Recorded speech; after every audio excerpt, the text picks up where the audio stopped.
London 2007. Emergency services are called to the Travelodge at Heston Services near Heathrow Airport.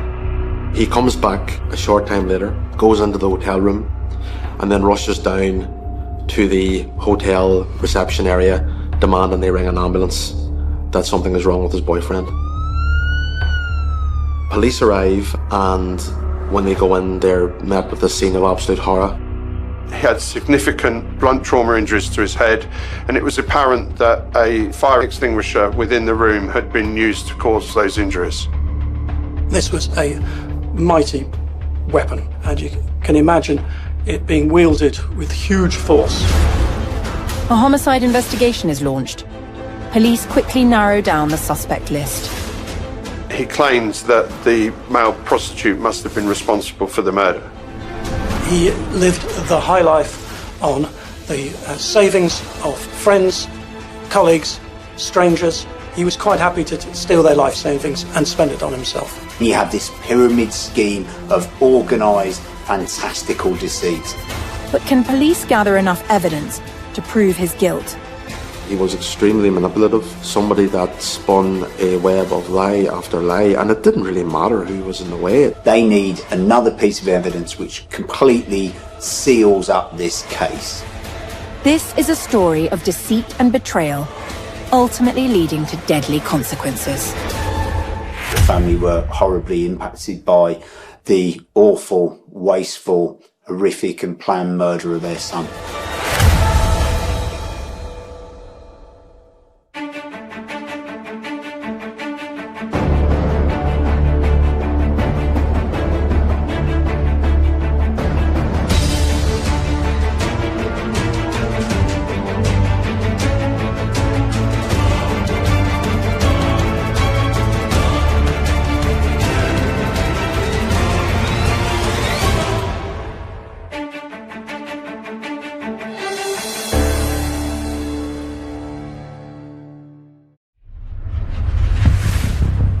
The Travelodge, located at Heston Services along the M4 in London Heathrow, is a remote hotel often used by those travelling through Heathrow Airport. On the night of the 14th of September 2007, Gareth MacDonald and his boyfriend Glenn Rycroft check in for the night. But the next morning, Rycroft tells staff to ring emergency services.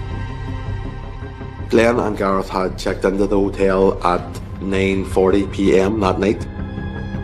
They both arrive, tired, dump their stuff in the Travelodge and go to bed. The next time the reception desk see Rycroft is he leaves at around 7 a.m, gets in his car, goes for a drive.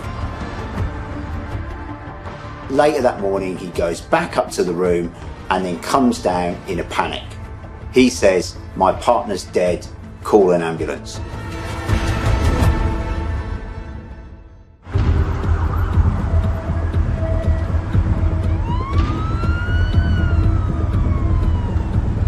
Police arrive, and when they go in, they're met with a scene of absolute horror.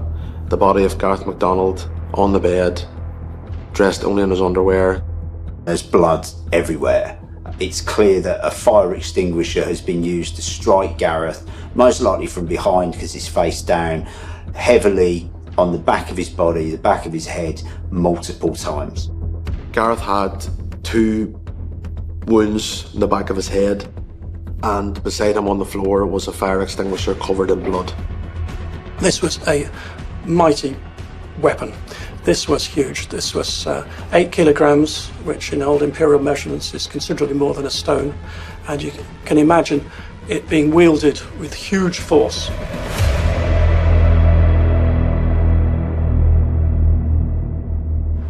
Paramedics try to revive Gareth MacDonald, but the 30-year-old is pronounced dead at the scene. Police begin the investigation, working to learn more about the victim's background. Gareth MacDonald was born in 1977 in the village of Rowell, beautiful little village in North Wales. He was a pub and restaurant manager. He was the son of Sue and Charlie MacDonald. He was one of 4 boys. Gareth was well known, he was popular. A lot of people thought a lot of him. He got married in 1997, but for years had been struggling with his sexuality.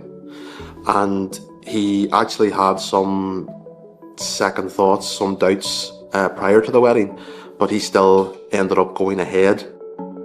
He ended up having 3 daughters with his wife, but it was during the pregnancy of his 3rd child that Gareth could no longer live a lie and ended up coming out to his family. He spoke to his wife and said, I think I'm a gay man and I want to live a different life. I want you in my life, I want to see the kids, I want to be a great father, but also I am not living the life that I want to be living. His wife and his immediate family were largely very supportive of his news. He comes out as gay, and like a lot of men who have maybe not been on the gay scene before, he's perhaps a little bit nervous, he's meeting people online, he wanted to go out and live his life. Life is for living. This was a positive guy, a lovable guy, a likeable guy, but he was a little bit naive. After his tragic death, his parents said, we wished we'd made him a little bit more streetwise. He grew up in a tiny Welsh village. It was an isolated Welsh village. Probably didn't have many bad characters there. Probably didn't know lots about being gay either. And so perhaps the circumstance of where he grew up, perhaps in some way, a tragic way, led partially to his downfall. It's really difficult to be streetwise when you grow up in a tiny Welsh village.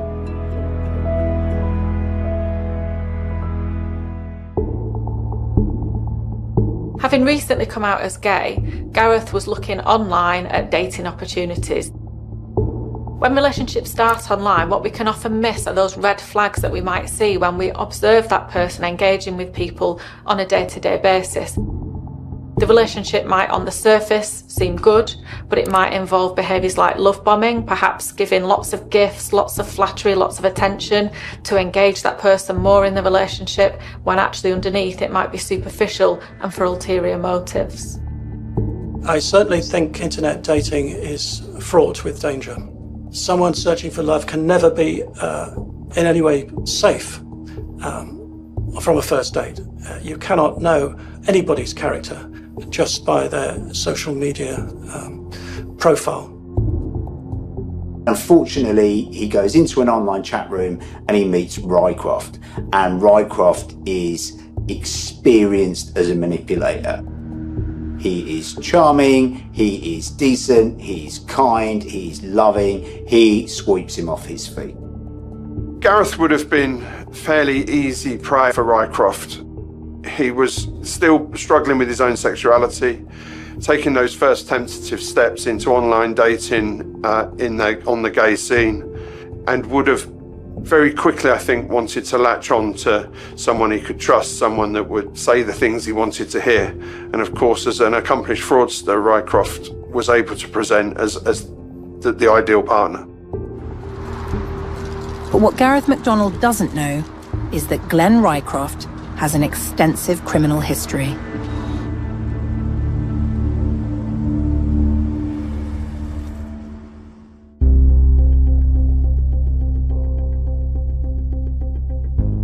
On the morning of the 15th of September 2007, emergency services are called to the Travelodge, located on the M4 at Heston Services in London, Heathrow. Glenn Rycroft claims to have returned back to the hotel room to find his boyfriend murdered.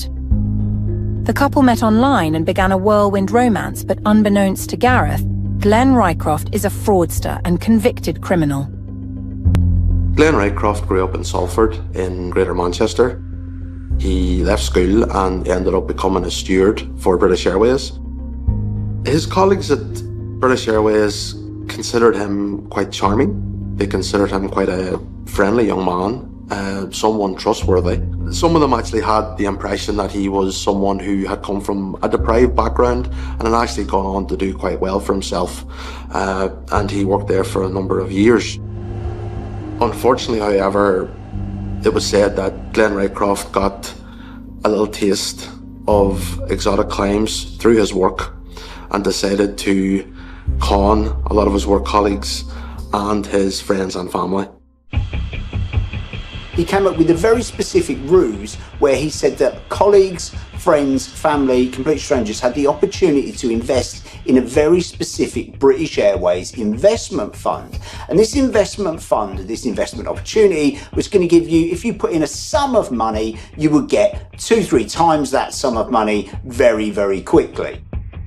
He did this through quite a basic ruse. He manipulated a British Airways letterhead, he created some documents, some falsified pieces of paper that said, "Congratulations, Mr. So-and-so, you have got this opportunity to invest in British Airways before it goes through a restructure or some growth period, and if you give us a little bit of money now, you will get a good return on this within 6 months." So he starts asking for huge sums of money. He takes £26,000 from his brother-in-law, £5,000 from his uncle, tens of thousands from a family friend, other money from colleagues. He takes from his friend's mum, 45 grand, all of her savings. Some family and friends started to become suspicious around the story he'd concocted about the investment scam. And rather than that deterring him, Rycroft simply switched tact. He claimed then that he had been diagnosed with cancer and went so far as to shave his head to support that story. With the support of colleagues from British Airways, he then embarked on a fundraising to support him and his treatment. And he said that a consultant, again, he faked the letters, he had the professional headings, all that kind of thing. He used them to prove to his friends and family that there is life-saving treatment for me in Australia, but it's going to cost £250,000 to get there. He produces blood capsules that he can break inside his ears so that he can say, "Oh, I've had a seizure, I've had a trauma. This is part of this terrible brain illness I've got that's making my ears bleed. Pity for me." And also, it gives him an excuse. It gives him a reason to not be in the office around all these people that are asking for money. It means that people who he owes money, friends, family, acquaintances, it's very difficult to ring up and ask for money from a guy who's potentially dying of a horrible brain cancer. It gives you a reason to be completely unanswerable for all of the lies that you've previously said. He was using a lie to cover up a lie. He was taking these people in and then continuing to take them in with more deceit. He was just going above and beyond, showing these traits of pure psychopathy, that he would go to these lengths to deceive his friends and family. With the initial funds that were being provided to Glenn Rycroft by his work colleagues, his family, his friends, he was living the high life. He was going away to areas like the Bahamas, Australia, Paris, the United States of America. He goes on 11 holidays in 1 year. He's not even shy of spending this ill-gotten gains. And he's not taking this money because he's a hopeless addict. He's not somebody that's completely beholden to a vice that they have to keep stealing money from other people so that they can feed this habit. He just likes the fast things in life. He was renting Ferrari cars, he was investing in luxury apartments, he even set up a newsagent's business. So he was spending other people's money, completely conning them, completely ripping them off, and they had no idea because they were expecting to get a return at some point. This kind of behaviour, including not caring about what other people think and only looking out for yourself, living off other people's money, living off their experiences and so on, suggests someone who might be callous, someone who has dissocial, meaning antisocial traits, and who is unconcerned with the feelings of others. Glenn Rycroft is a professional manipulator, a long-term practiced deception artist. He is a liar. And this isn't just low-level lying, this is prolific, proactive deceit with a complete disregard for anybody, not complete strangers. He has fleeced colleagues, loved ones, family members out of exorbitant sums of money. This is a manipulator who wants an easy win and a big win, but isn't ready for the fallout or the consequences. These are people that are going to stay in your life. These are people that are going to see you again. These are going to be people that will pick you out of a police lineup. These are people that will know things about you that you can't conceal. This is a scheme that is destined to come crashing around you. It was during a benefit for Glenn Rycroft held in the Willows, a rugby club that he had worked in. that the organiser of that, or the compere of it rather, had begun to realise there's something badly wrong here.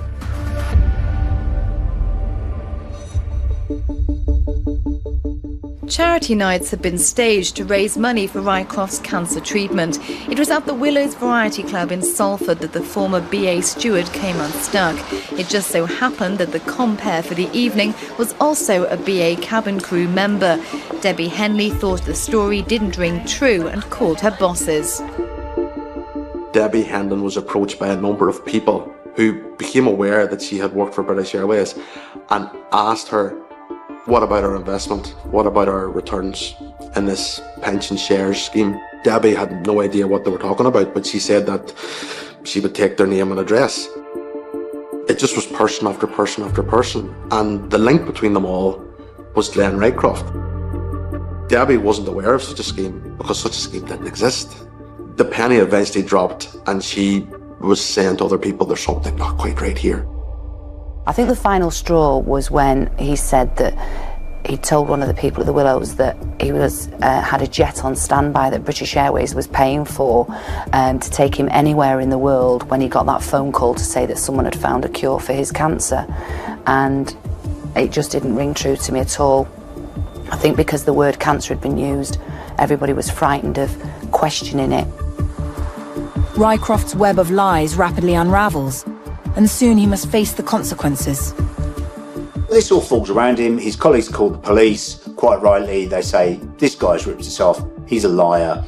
Friends, family, some of them believe him, some of them don't. But when it comes to court, it all comes out. The fraudulent investment scheme, the lies about the cancer.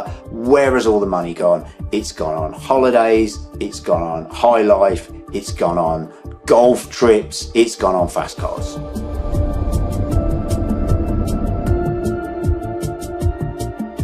In court, Glenn Rycroft admits to 25 counts of obtaining money through deception, up to the value of £200,000, none of which has ever been recovered. The effects of Glenn's callous acts will impact on us for a long time to come. Glenn systematically targeted friends and family who are more than willing to help and support a friend in need. For our loyalty and trust, we were rewarded with betrayal and a lot of heartache.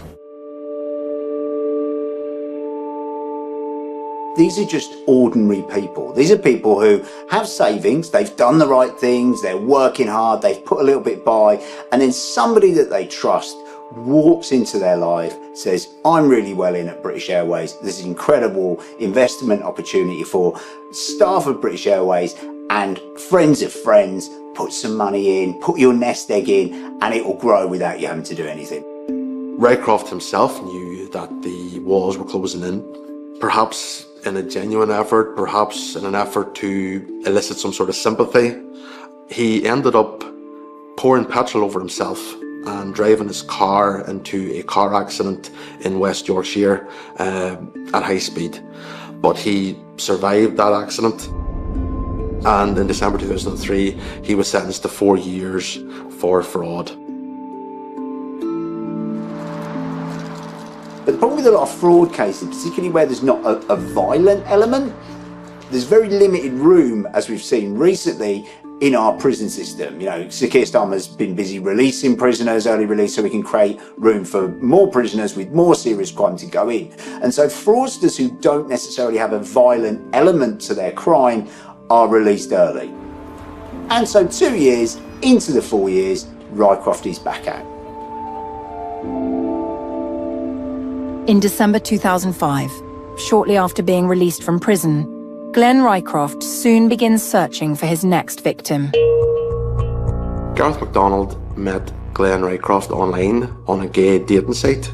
He was looking to meet someone, he was looking to establish a relationship. He and Rycroft connected, they started to communicate. Glenn Rycroft was a very calculating man, always looking at the advantage he could gain. He must have found Gareth, when he first met him, an ideal potential victim.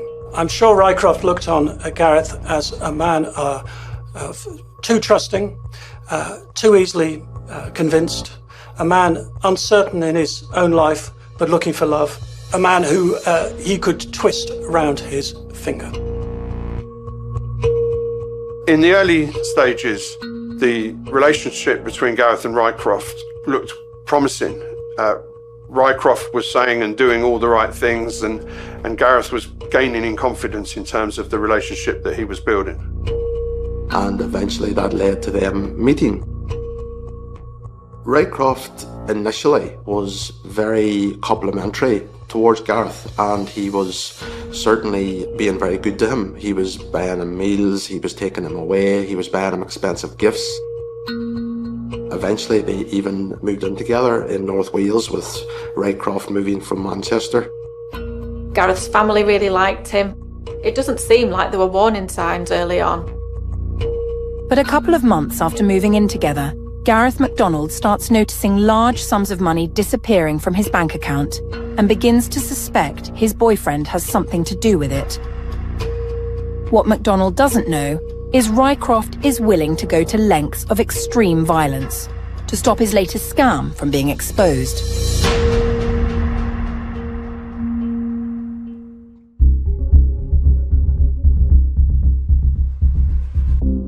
In 2005, Gareth MacDonald from Rhyl in North Wales meets Glenn Rycroft via an online chat room.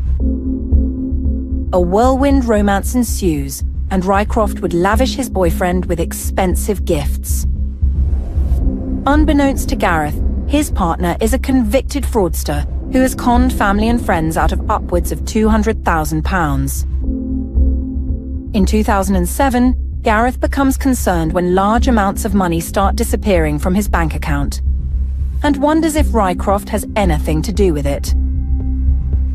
They fall in love hard and fast, and quickly they're inseparable. Gareth MacDonald, trusting, friendly, loving Gareth MacDonald, introduced him to his parents. Glenn Rycroft promises Gareth's parents, oh, I've got all of these travel contacts, I'm in luxury travel, I've got all of these connections, I can provide for you at cost price this once in a lifetime holiday. And so they give him money, and then they agree, Gareth and Glenn Rycroft, to launch a travel agents because Glenn Rycroft's got all these travel connections. He knows this market intimately. Gareth's got business experience. He wants to be involved in this. They start hiring people. They start getting overheads, and the money's not there.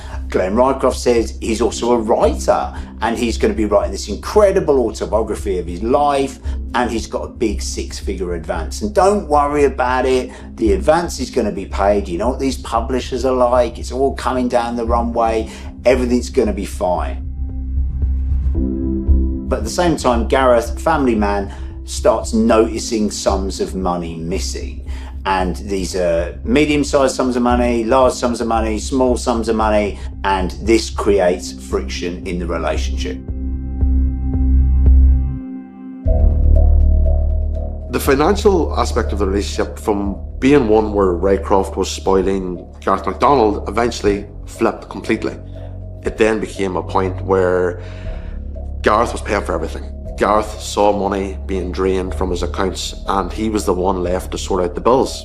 And there came a point in the relationship where, even though he was in love with Rycroft, he realised that I'm being exploited here. There's something not quite right. And it wasn't just financially. There were other aspects of control as well. A few days before the murder, Rycroft and MacDonald were observed by a neighbour having a row. MacDonald was walking from the house. Rycroft was in pursuit. Rycroft was observed by the neighbour grabbing Gareth by the arm, pushing him back and saying the words, "You will not go and visit her." And then he pushed Gareth up against the garden fence. Rycroft is dominant in every way. He is controlling, and he is the puppet master, having Gareth on the strings. And ultimately, Gareth eventually realised, I'm not happy with this. Their relationship is hanging by a thread, but Rycroft convinces Gareth to accompany him to London to pay back his uncle, who he owed £5,000. Gareth had texted Rycroft his suspicions that Rycroft was financially using him, that Rycroft had been stealing from him. But he did say that he still loved Rycroft. He was putting out an olive branch there to say that he didn't want the relationship to just end there and then, that they needed to sort things out, they needed to discuss things. But I think it's obvious that Gareth was swaying on the side of ending the relationship. The 14th of September 2007 was the turning point.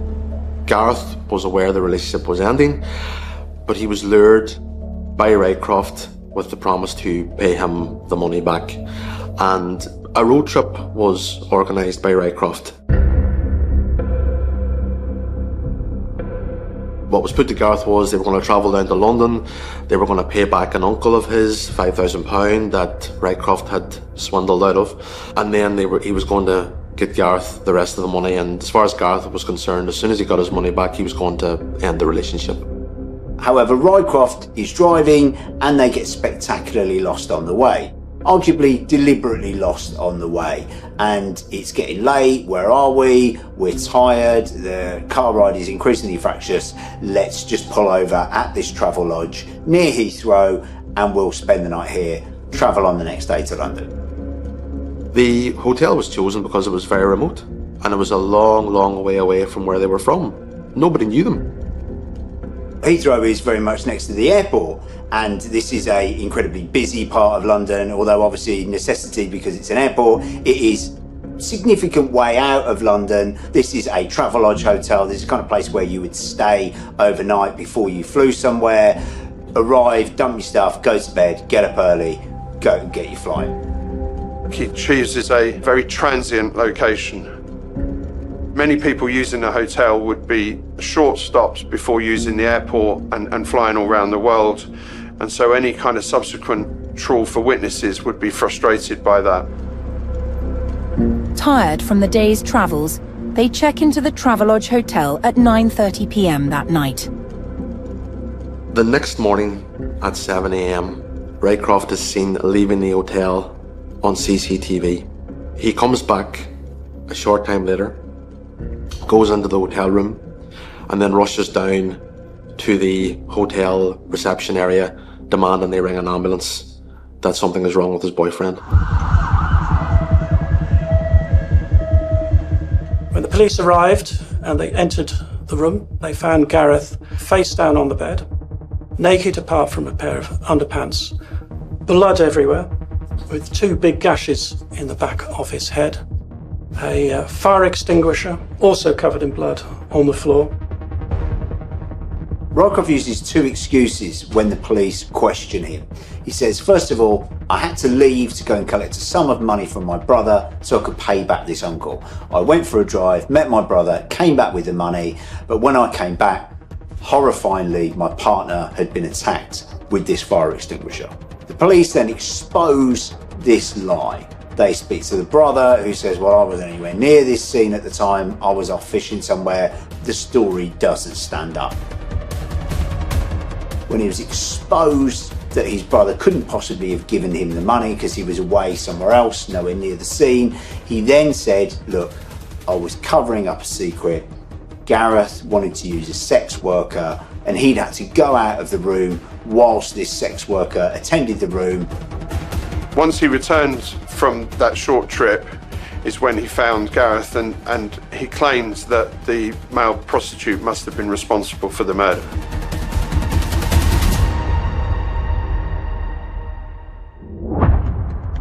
The police quickly weren't buying the story of Glenn Rycroft regarding the rent boy, because they were dealing here with a convicted criminal, a trickster, a con man, a liar, and they quickly became knowledgeable of the fact that Rycroft had been stealing from Gareth, that he had been fleecing him, that he had taken money from his family and friends. This was the same thing happening again. This was a repeat of history happening in front of their very eyes. They couldn't produce any kind of sex worker. This is a Heathrow Travelodge. Of course, in that area, there are numerous CCTV cameras. There's CCTV going into this building. It's a busy hotel. There's people coming in at all hours of the night, and absolutely nobody at any point had ever seen this sex worker because they didn't exist. That capture on CCTV was pivotal because it proved that Rycroft was lying, because from the moment he left to the moment he returned, there wasn't enough time for anyone else to go up and carry out the murder. So police have got Rycroft in the frame at this point. There is motive. He owes money all over the place. There are lies that he has to cover up. This is compelling evidence, but it is not quite damning evidence. They need another piece of evidence which completely seals up this case. Glenn Rycroft tells police that he wasn't in the hotel at the time of the murder and a sex worker must have killed Gareth MacDonald. They have already caught him in a lie, as CCTV confirms that nobody else entered their room. But can they find solid evidence to prove it was Rycroft who butchered his boyfriend with a fire extinguisher?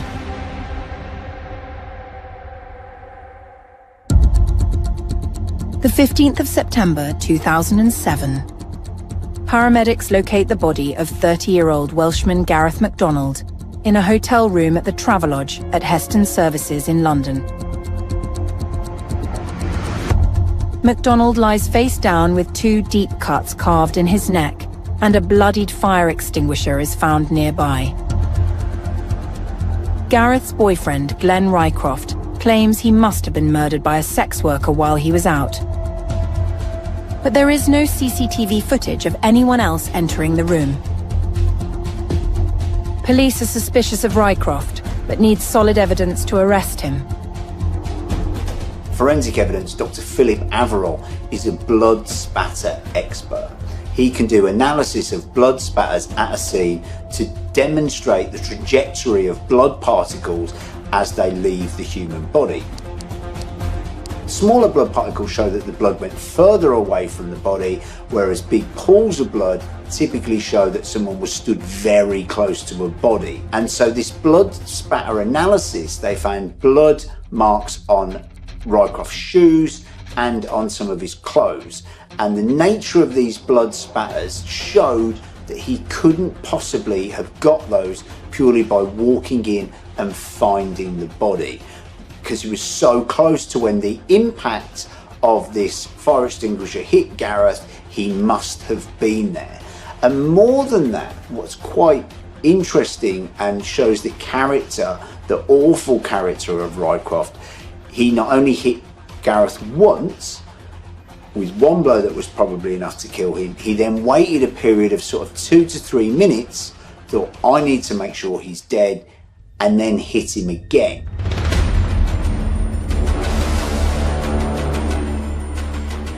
And this was proven again by Dr. Philip Averill, because he could look at how the blood had clotted and he could present a case that showed there was a difference of time between when the first splatters had hit Rycroft and when the second splatters had hit Rycroft. So not only was he there on the first blow, he was there for the second blow. This wasn't someone who had run in, found their partner severely injured or dead on the bed, ran over and accidentally got some blood on them. This was someone who had been present when the blows were struck, when the blood had left that body. There were fingerprints found, there were splatters of blood. There was no forensic evidence that anyone else had been in the room, bar Gareth and Glenn Rycroft. But most tellingly, they found his internet searches for best way to kill a man by hitting him over the head. To be honest, that was game, set and match from that moment on. There was only one suspect, and he was charged with murder.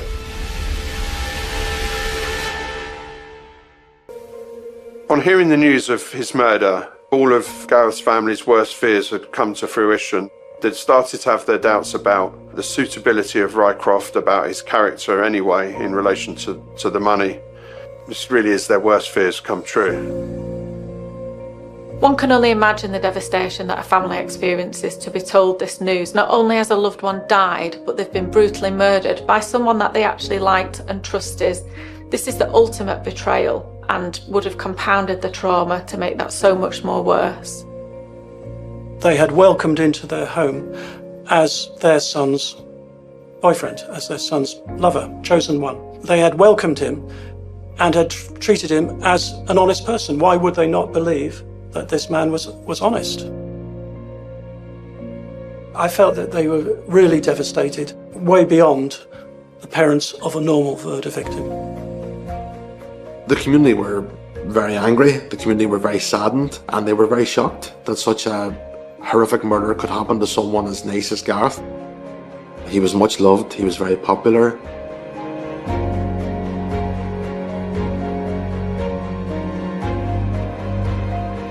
In 2009, the case goes to trial in the Old Bailey Court in London.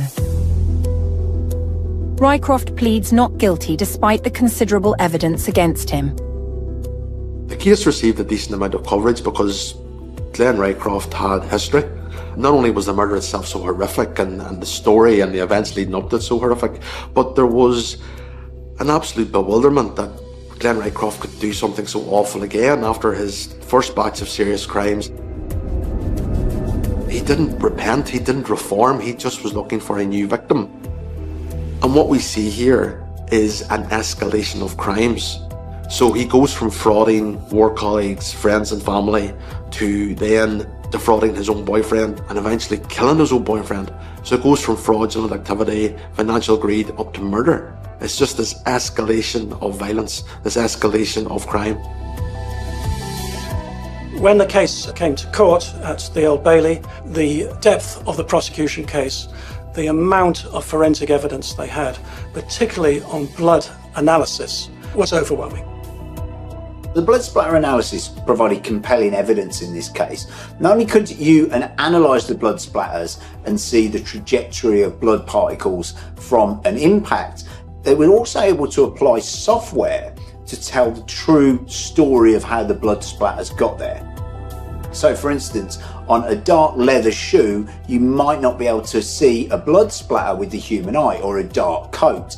However, the software could pull the shape and frame of the blood splatter, even though it wasn't visible to the human eye. And it was able to show the shape and form of these blood splatters to analyse the trajectory of the blood particles as they left the impact. Rycroft backed himself to go into the witness box, and as the experienced and plausible liar and conman, he backed himself to sway the jury to his side of the story. Rycroft stuck to his original story that he had left the hotel room and that a sex worker that Gareth had taken into the room had carried out the murder. So not only did he kill Gareth, but he was trying to destroy his reputation in the eyes of his friends and family. When he went into the witness box, Rycroft put forward his usual stuff, saying, "This is a terrible tragedy. I loved Gareth. We were going to be married." He then went on to say it must have been the rent boy, even though he could provide no description or any other evidence whatsoever. And then he made, I think, a serious tactical blunder by telling the jury that, in fact, Gareth, even though he was the man who loved him, wasn't all as sweet and loving as he made out, that Gareth was a diabetic, which he was, insulin dependent, but that he said that Gareth was looking up on the internet ways of seeking thrills by injecting not just insulin, but vodka, cleaning fluid to give himself a greater high. I don't think the jury appreciated the trashing of a dead man's reputation, particularly a man whom Rycroft had just said he was madly in love with.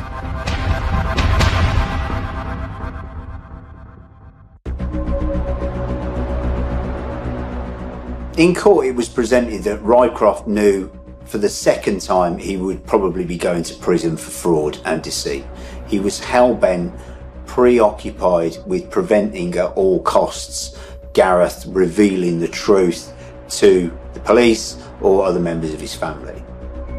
At the point of the murder, Gareth was on to Rycroft's scams. It could have been the case that Rycroft knew that Gareth was going to leave him because he'd found out about him, and that he feared that happening, planned the murder, because ultimately, in an act of control, he didn't want anybody else to be with Gareth.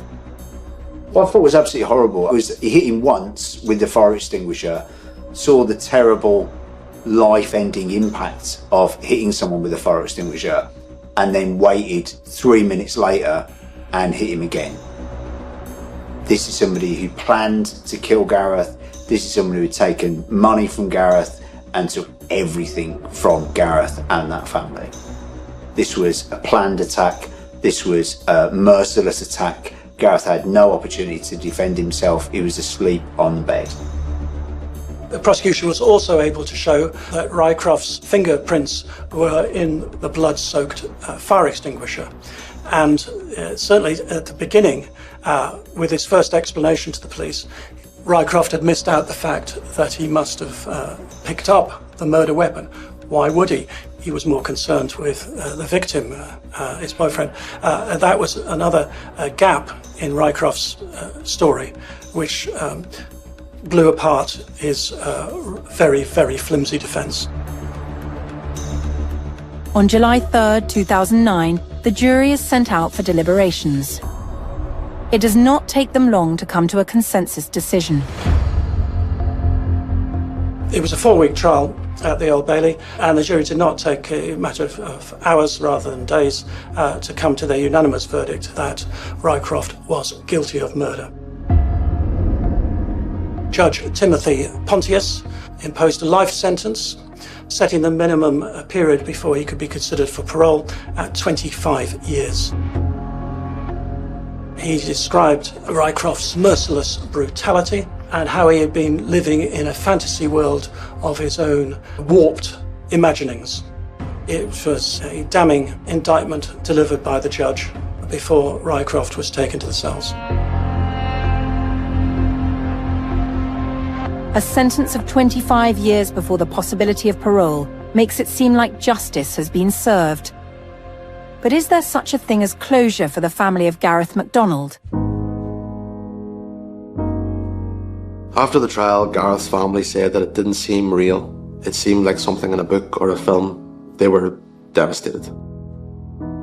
We talk about closure of guilt, but really for any family in a case like this where someone's taken from them a son that had 3 children, and the impact that you see not only on your own kids, Gareth's brothers, but also on those grandchildren, I don't think there's ever really any closure. And I can see that the family were horribly impacted by the awful, wasteful, horrific and planned murder of their son.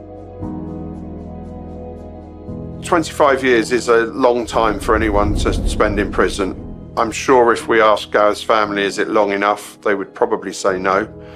But it's a lengthy sentence, and we shouldn't forget that it's a life sentence, in fact, that the 25 years is merely a minimum recommendation. So Rycroft will remain in prison until he's assessed as being safe to release, if that ever happens. There is a form of closure in that the killer has been found and he has been punished. But at the same time, there is tremendous sadness at the loss of a much-loved person. Gareth's family really liked Rycroft before he did this terrible offence, and obviously Gareth liked him to be in a relationship, so it suggests that he might have been someone who superficially, on the surface, was good to get along with, might have been quite charming, but underneath was out for themselves. And these things can be very difficult to spot. When someone has that egocentric or self-centred aspects of the personality, they can be quite good at disguising it. Unfortunately, Rycroft didn't disguise it for long, because the murder showed exactly what his personality was about. We know that now. Looking back, it's very difficult to say that we could have seen warning signs, but if anybody is concerned about the behaviour of a partner, I would encourage them to seek support and speak to someone they trust.